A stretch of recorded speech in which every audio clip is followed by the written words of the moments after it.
Hello students, welcome to EPG Pathshala. Today in this module, we are going to discuss about application of remote sensing and GIS in the study of wetland dynamics. As we all know, wetlands are the transitional zone between aquatic and terrestrial region. They represent an unique feature that has important in maintaining biotic environment. There are different types of wetland depending upon the sources and the location of where they are found. But one of the main concern that needs to be addressed in this module is the shrinkage or the degradation of wetland in many areas due to population growth over the period of time. Many of the wetland has already been extinct or many of are under threat due to this reason. Therefore, proper understanding of the ecological importance of wetland and the characteristic of wetland is very much important, and in the study of wetland dynamics, the role of remote sensing and GIS has become very important because we need to monitor, and this GIS tools is going to help in monitoring the wetland dynamics. So today in this regard, in this module we are going to study about the characteristic and types of wetland, the ecological importance of wetland, and how the role of remote sensing and GIS plays in the study of wetland dynamics. Okay student, let us talk about the introduction of what is wetland. Wetland are the transitional zone between aquatic and terrestrial region. Water covers the soil or present near the surface of the soil all year or for varying period of time during the year.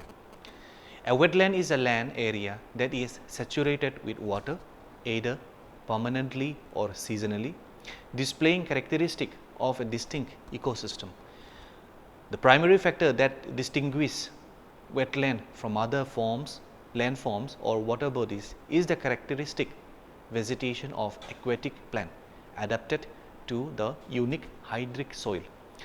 A patch of land that develops pools of water after a rainstorm would not be considered a wetland, even though the land is wet. Wetlands have unique characteristic. They are generally distinguished from other water bodies or landform based on their water level and on the types of plant that live within them. Specifically, wetlands are characterized as having a water table that stands at or near the land surface for a long enough period each year to support aquatic plant. Wetlands have also been described as ecotone, providing a transitional between dry land and water bodies. Water saturation largely determine how the soil develops and the types of plants and animal communities living in and on the soil. Wetlands may support both aquatic and terrestrial species. The prolonged presence of water creates condition that favors the growth of specially adapted plants, hydrophytes, and promotes the development of characteristic wetland, that is the hydric soil. A note can be generated here that hydric soil is the soil that permanently or seasonally saturated by water. It is found under condition of saturation, flooding and ponding long enough, developing anaerobic condition in the upper part. Ramsar Convention. Under the Ramsar International Wetland Conservation Treaty, wetlands are defined as wetlands are area of marsh, fan, peatland or water, whether natural or artificial, permanent or temporary, with water that is static or flowing, fresh, brackish or salt, including areas of marine water, the depth of which at low tide does not exceed 6 meters, and wetlands may incorporate riparian and coastal zones adjacent to the wetlands, and islands or bodies of marine water deeper than 6 meter at low tide lying within the wetlands. Ramsar Convention signed in Ramsar, Iran in the year 1971. It is an intergovernmental treaty which provide the framework for national action and international cooperation for conservation and wise use of wetland and its resources. There are presently 162 contracting parties to the convention with 2040 wetland sites. Now students, let us look into the characteristic of wetland.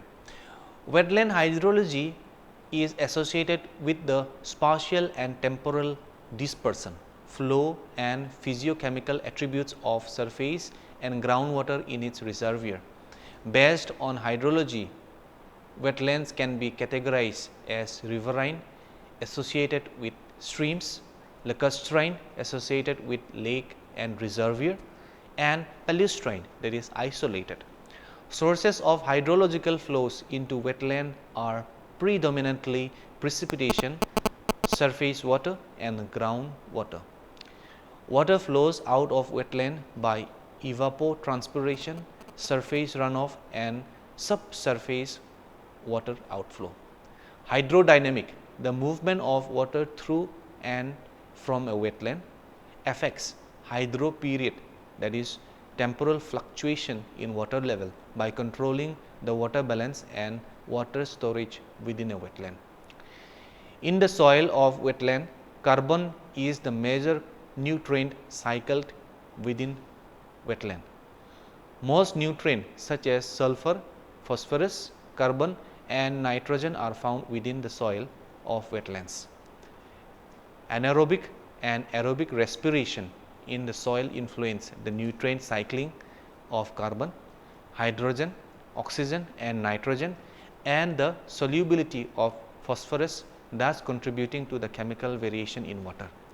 Wetlands with low pH and saline conductivity may reflect the presence of acid sulfates, and wetland with average salinity level can be heavily influenced by calcium and magnesium. The biota of wetland system includes its vegetation zones and structure as well as animal population. The most important factor affecting the biota is the duration of flooding. Other important factors include fertility and salinity. In fans, species are highly dependent on water chemistry. The chemistry of water flowing into wetlands depends on the source of water and the geological material in which it flows through, as well as the nutrients discharged from organic matter in the soil and plants at higher elevation in slope wetland. Biota may vary within a wetland due to seasons or recent flood regimes. Wetland may have different functions as a result of their position in the landscape and their dominant water source. Although all wetlands receive precipitation, the precipitation events serve as the sole source of water for some wetlands. Precipitation dominated wetlands may supply water to headwater stream and groundwater by infiltration. Now students, let us look into the types of wetland. There are 42 different categories of wetland. It broadly classified as marine and coastal wetland, inland wetland and man-made wetland. Another classification can be done depending upon types of dominant water supply or water types are as precipitation domain wetland, groundwater domain wetland and surface water domain wetland. Let us first look into the precipitation domain wetland. This kind of wetlands are mostly dominated by rainfall or precipitation. Bogs is one of the common in this type. Bogs are waterlogged peatland in all lake basin or depression in the landscape, forming where peat accumulation exceeds decomposition as a result of climatic condition. Bogs are precipitation dominated because the accumulated peat formation elevate the system suffers sufficiently relative to the surrounding landscape that there are few or no surface inflow. Since bogs do not receive nutrient or organic matter transported by surface water, they have low rate of primary productivity and decomposition. Bogs are typically acidic because the dominant living plant matters, sphagnum mosses, release H plus ions, that is acidity, and the peat release organic acid. The pH in bogs can be as low as 3.0 to 4.0. Moreover, vernal pools, plies, perry patchouls, wet meadows and wet prairies are 5 different types, often categorized as marshes, but their dependence on precipitation rather than surface water. Dissolved oxygen level typically vary from ND, that is non-detectable, to 6 ppm. Hardness levels vary from 10 ppm to 65 ppm based on soil, rock types in area. Temperature is also variable based on location. Next is the groundwater domain wetland. This type of wetland is dominated by groundwater. Fans are the most common in this type. Fans are peat accumulating wetland that forms at low points in the landscape or near slope, where groundwater intercept the soil surface. Water levels are fairly constant all year because the water supply is provided by groundwater inputs. Fans like bogs tends to be glacial in origin and are found in northern United States and on mountain and mountainous side. Fens are dominated by herbaceous plant such as grass and seeds, typically like the sphagnum moss that predominate in bogs and look like meadow. Fens may represent an earlier successional stage of peat accumulation than bogs, and offer geologic time. Fens may become bogs. Unlike bogs, fens receive minerals and nutrients from groundwater because they have built up less peat and groundwater is still sufficiently close to the surface. Fens are less acidic than bogs because they have little or no sphagnum, and because groundwater inputs tends to be neutral or alkaline. The pH of fens range from 4.0 to 8.0. Dissolved oxygen level typically varies from 2 ppm to 8 ppm. Hardness range from 40 ppm to 95 ppm based on soil, rock type in area. The temperature range from 50 degree Fahrenheit to 57 degree Fahrenheit because of the groundwater content. Another type is the perry pothole. It is a shallow marsh-like ponds formed in a glacial depression such as Kettle and depression near moraines. It has high groundwater level. Dissolved oxygen level typically vary from 3 ppm to 7 ppm. Hardness range from 30 ppm to 80 ppm based on soil, rock type in area. Temperature range from 50 degree Fahrenheit to 57 degree Fahrenheit if wet by groundwater. Now, let us look into the surface water domains wetland. This type of wetlands are primarily saturated by surface water. Marshes are most common type of wetland in this category. Marshes are one of the broadest categories of wetland and in general harbor the greatest biological diversity. They are characterized by shallow water, little or no peat deposition and mineral soil. Marshes are dominated by flood-leafed plants such as water lilies and duckweeds, or emergent soft stem aquatic plants such as cattails, arrowheads, reeds and sedges. Marshes formed in depression in the landscape as fringes around lakes and along slow flowing stream and river. They are the transition between land and water. pH level are 5 to 8. High groundwater level. Dissolved oxygen level typically varies from 3 ppm to 10 ppm. Hardness based on soil, rock type in an area. Temperature also is variable based on the location. Tidal marshes is a continually or frequently inundated salt water wetland that is dominated by emergent herbaceous Vegetation. Tidal marshes typically are shallow and formed in transition area between land and water surrounding salt water bays, mouth of river, tidal pool areas. pH level are 6 to 8. It has groundwater level. Dissolved oxygen level typically varies from 3 ppm to 10 ppm.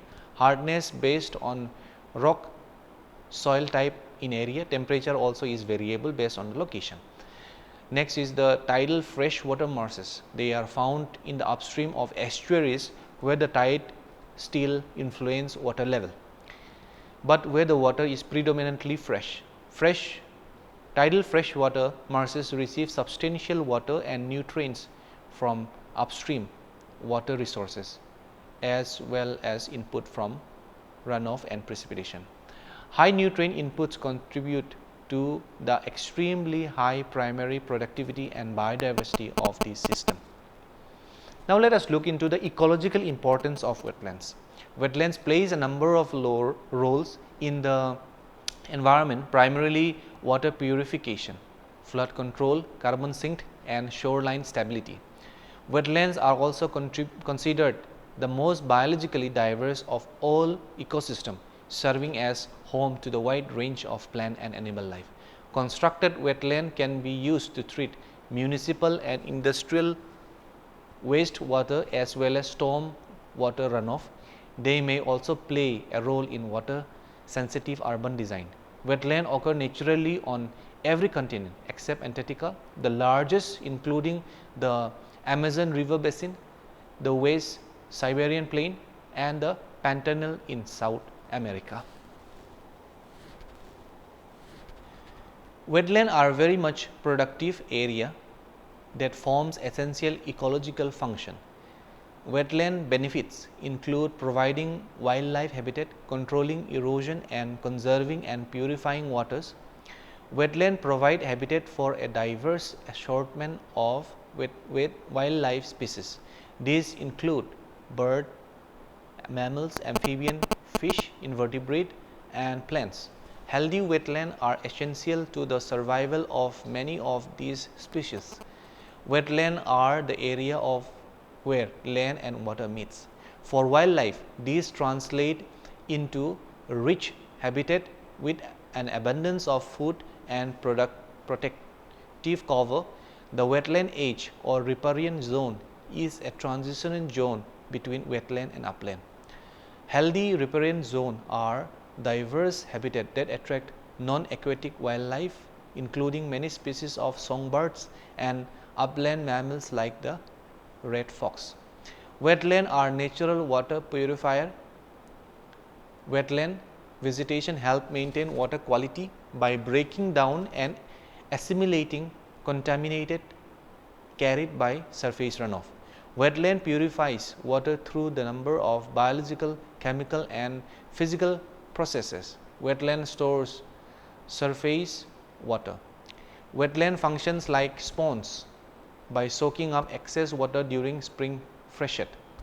These reduce the impact of the flooding on upland areas. It slows and stabilizes heavy surface runoff. These reduce erosion of stream banks and floodplain areas and allow a portion of the sediment carried by runoff to settle. Areas downstream benefit from a reduced rate of sediment deposition. Wetlands provide fundamental ecological service and are regulation of water regimes and source of biodiversity at all level, species, genetic and ecosystem. Wetlands constitute a resource of great economic, scientific, cultural and recreational value for the community. Wetland plays a vital role in climate change adaptation and mitigation. Progressive encroachment and loss of wetland cause serious and sometimes irreparable environmental damage to the provision of ecosystem. Considering the importance of wetland as mentioned and its dynamic nature, the use of remote sensing and GIS are very much useful tools to monitor the wetland site. Regarding wetland, the user of geospatial techniques, remote sensing and GIS User primary concern is to monitor the wetland and assess the change within the wetland and its surrounding areas to take possible mitigation plan to conserve the wetlands in all manners. Okay students, now let us look into the role of remote sensing and GIS in wetland dynamics. Wetland comprises only 3 to 6% of Earth's land surface, but they provide human population with a host of goods and services, including water quality, agricultural production, fisheries and recreation. A wetland system need to be monitored over time in order to assess whether it is functioning at an ecologically sustainable level or whether it is becoming degraded. Degraded wetland will suffer a loss in water quality, a high number of threatened and endangered species and poor soil condition. Geoinformatics, mainly remote sensing and GIS, is playing a significant role in monitoring and restoring of wetland. As for the dynamics of lake in Egypt were studied using multi-temporal satellite remote sensing data, analyzing with the help of digital image processing technique and GIS overlay analysis. The hydrological parameters also accessed with the help of GIS technique for suggest suitable mitigation plan as waste water treatment, improvement of groundwater quality and long-term monitoring of water storage capacity for restoration. Similarly, the impact of land use, land cover dynamics and hydrological variability was analyzed and action plan was developed for its conservation in India using geospatial techniques. As you can see here, the boundary of this lake was taken from 1956 and how do these shrinkage of a wetland has been taking place over the period of time.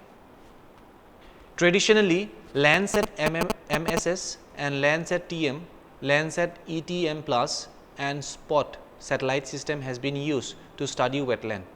Other like AVHRR, IRS, JERS1, ERS1, SIRC and RadarSat are also used. There are limitations in use of optical data regarding wetland mapping.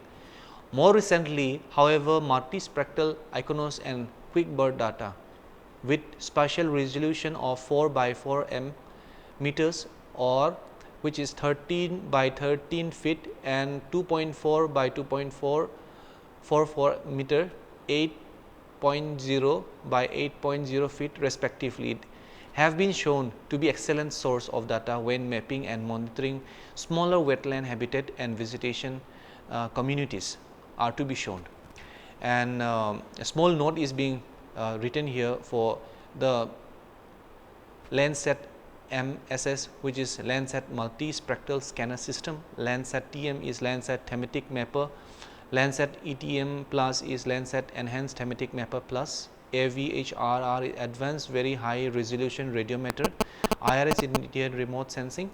JERS1 is Japanese Earth resource satellite 1. ERS is European remote sensing satellite 1. SIRC is subtle imaging radar with payload C. As far the classification of this image is concerned, most of the earliest work include visual interpretation with the help of aerial photography. Unsupervised classification or clustering is the most commonly used digital classification to map of wetland. Another commonly used method is maximum likelihood algorithm with a supervised classification. But most of the time this classification represent low to average accuracy in relation to ground. To increase the accuracy, researcher developed and apply some methods such as using multi-temporal data with various GIS analyze tool, non-parametric classification such as rule-based classification using multispectral imagery. One of the most important fact is that wetland could be better defined on imagery acquired in spring when the water level is high but not flooded. Seasonal variation, one of the important consideration concerning the water body as well as surrounding land use, land cover. Here what you can see is the images which has been taken in different season, and the water level could be clearly depicted in the images.